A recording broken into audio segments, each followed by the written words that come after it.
Welcome back to another video. So இது பாத்தீங்க அப்படின்னு சொன்னா இன்னைக்கு எபிசோடுடைய ஃபுல் வீடியோ.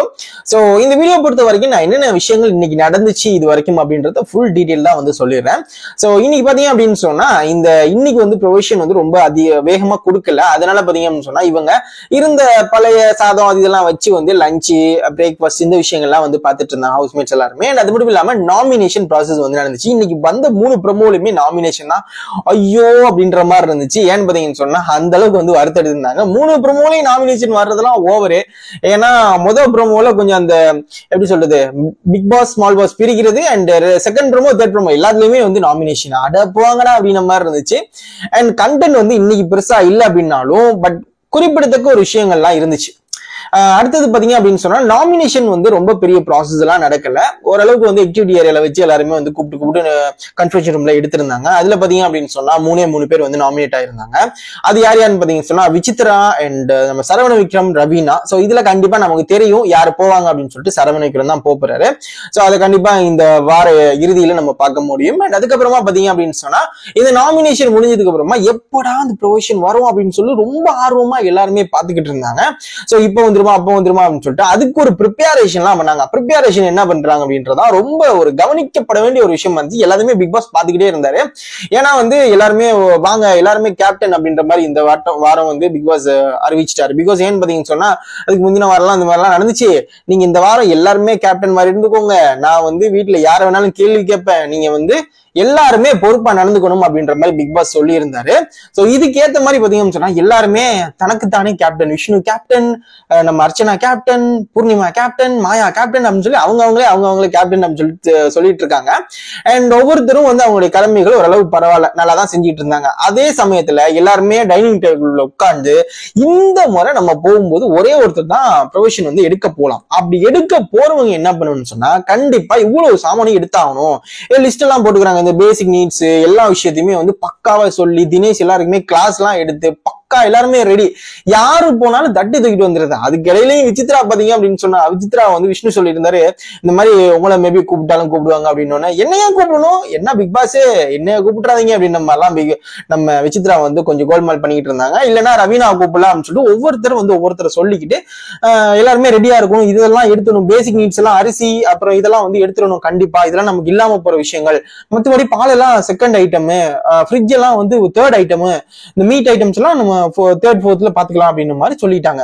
சோ 2 பாஸ்கெட் கொடுத்தா ஒரு பிளான், 4 பாஸ்கெட் கொடுத்தா ஒரு பிளான் அப்படின்னு சொல்லிட்டு எல்லாமே பக்கா பிளான்ல இருந்தாங்க. பிக் பாஸ் வந்து ஒரு வேற லெவல்ல ட்விஸ்ட் வச்சிருந்தாரு. சோ நீங்க இப்படிலாம் பிளான் பண்றீங்களா ஓகே அப்படின்னு சொல்லிட்டு எல்லாருமே எதிர்பார்த்த விஷயங்கள் தான்.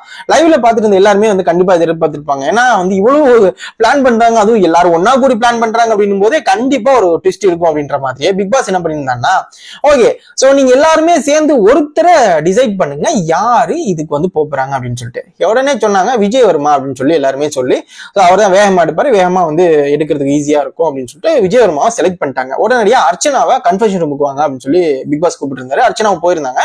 அர்ச்சனா கிட்ட சொல்லி அனுப்பியிருந்தாங்க இந்த மாதிரி லக்ஸரி பட்ஜெட் டாஸ்க் உங்களுடைய பேசிக் நீட்ஸ் எல்லாமே நான் வந்து கொடுத்துறேன், ஸ்டோர் ரூம் வழியா உங்களுக்கு எல்லாமே வந்துடும், நீங்க வந்து லக்ஸரி பட்ஜெட் டாஸ்க்ல வந்து அதுல இருந்து எடுத்தீங்கன்னா மட்டும் போதும் அப்படின்ற மாதிரி பிக் பாஸ் சொல்லிட்டாரு. அடடே இது சூப்பரா இருக்கு அப்படின்னு சொல்லிட்டு நம்ம அர்ச்சனாவும் வந்து இந்த பாருங்க நீங்க வந்து யாருமே பேசக்கூடாது, அந்த விஜயவர்மா மட்டும்தான் பேசணும் அந்த இடத்துல லக்ஸரி பட்ஜெட் டாஸ்கா, அதுல வந்து நீங்க அவர் மட்டும் தான் எழுதணும் அப்படின்ற ஒரு விஷயத்தையும் சொல்லிட்டாங்க. ஏன்னா வந்து இதுக்கு முன்னாடி சீசன்ல எல்லாம் லக்ஸரி பட்ஜெட் டாஸ்க் நடந்திருக்கு, நம்ம பார்த்திருக்கோம். இதுல பாத்தீங்கன்னு சொன்னா ஒரு குறிப்பிட்ட டைமுக்குள்ள அந்த பஸ்ஸருக்குள்ள எழுதி ஆகணும்.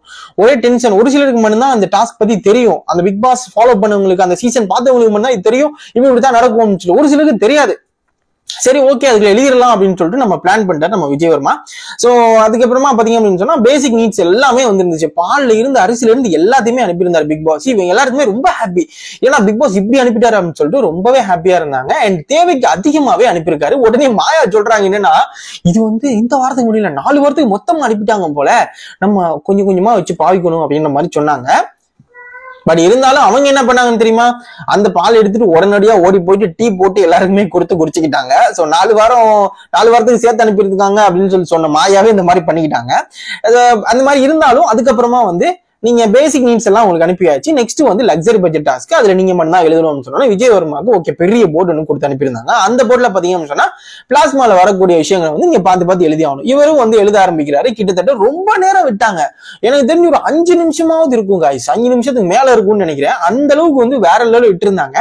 சோ இதுக்கு முன்னாடி வந்து சீசன்லாம் நம்ம பார்த்திருக்கோம். இந்த அளவுக்கு வந்து டைம் கொடுத்ததும் இல்ல, இந்த அளவுக்கு வந்து ஃபுட் கொடுத்ததும் இல்ல. இந்த வாட்டி வந்து ஃப்ரூட்ஸ்ல இருந்து எல்லாமே வந்து பேசிக் நீட்ஸ்ல அனுப்பியிருக்காங்க.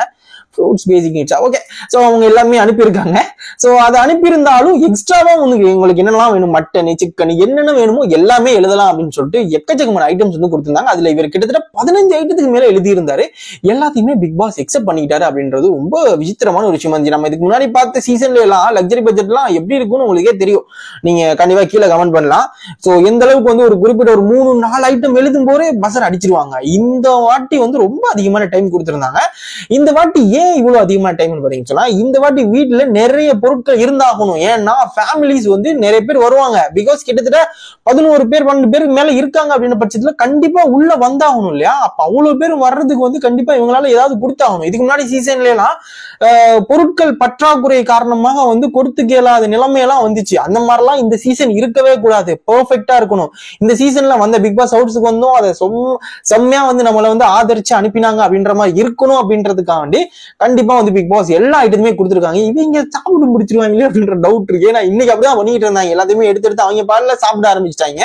சோ வர்றவங்களுக்கு வச்சுட்டாங்க அப்படின்னு சொன்னா கண்டிப்பா வர்றவங்க யாருமே முகம் சொல்லிக்காம சாப்பிட்டு கிளம்புவாங்க அப்படின்னு சொல்லி நான் நினைக்கிறேன். நீங்க என்ன நினைக்கிறீங்க அப்படின்னு சொல்லி கீழே மறக்காம கமெண்ட் பண்ணுங்க. ஏன்னா இதுக்கு முன்னாடி வந்து சீசன்ல எல்லாம் டீ போட்டு கொடுக்க பால் கூட இல்லாத நிலைமைகள் கூட இருந்திருக்கு. நம்மளால பார்க்க கூடியதா இருந்துச்சு. பிகாஸ் ஒரு சிலரோட அப்பா வரும்போது, அம்மா வரும்போது அந்த ஒரு டீயோ இல்ல எதுவோ காஃபியோ போடுறது கூட எதுவுமே இல்லாம, பேசிக் நீட்ஸ் கூட இல்லாம இவங்க போயிட்டு கன்ஃபெஷன் ரூம்ல கத்திக்கிட்டு இருந்த சூழ்நிலை எல்லாம் இருக்குது. சோ அது எல்லாருமே பார்த்திருப்பீங்கன்னு நம்புறேன்.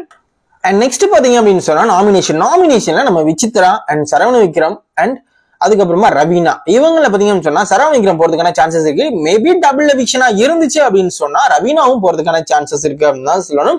பிகாஸ் ஏன்னு பாத்தீங்கன்னா டபுள் எவிக்ஷன் போனாங்க அப்படின்னு சொன்னா ஓரளவுக்கு டேலி ஆகும். பட் பிக் பாஸ் வந்து ஏதாவது மிட் நைட் எவிக்ஷன் அந்த மாதிரி வந்து பிளான் பண்ணியிருந்தாரு அப்படின்னு சொன்னா மேபி பார்க்கலாம் இந்த வாரம் என்ன நடக்குது அப்படின்னு சொல்லிட்டு.